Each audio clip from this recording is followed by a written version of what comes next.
सिबिलची सक्ती करू नका यापुढच्या खरीप हंगामातही असे निर्देश एक पद्धतीनं मुख्यमंत्री देवेंद्र फडणवीस यांनी बँकांना दिली आहेत. परंतु नेहमीच येतो पावसाळा अशा प्रकारच्या ह्या सूचना, हे आदेश आणि निर्देश या पद्धतीनेच आत्तापर्यंत तरी ठरत आलेले आहेत. कारण की दरवर्षी खरीप हंगाम, रब्बी हंगाम आला की मुख्यमंत्र्यांकडून अशा प्रकारचे निर्देश, सूचना ह्या दिल्या जातात. परंतु प्रत्यक्षात मात्र बँकांकडून शेतकऱ्यांना पीक कर्जाचं वाटप करताना सिबिलची सक्ती ही केली जाते आणि त्यामुळे बहुतांश शेतकरी हे पीक कर्जापासून वंचित राहतात.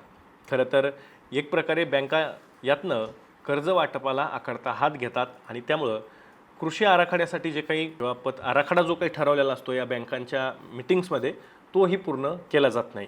खरं तर या बैठकीत रिझर्व्ह बँकेचे सुद्धा प्रतिनिधी उपस्थित असतात आणि मुख्यमंत्री देवेंद्र फडणवीसांनी जो काही प्रश्न विचारलेला होता, जाब विचारलेला होता, त्यावरतीही रिझर्व्ह बँकेच्या प्रतिनिधींनीही मौन एक प्रकारे बाळगलेलं होतं आणि त्यामुळं या हंगामात नेमकं काय होतं हा खरं तर मूळ प्रश्न आहे.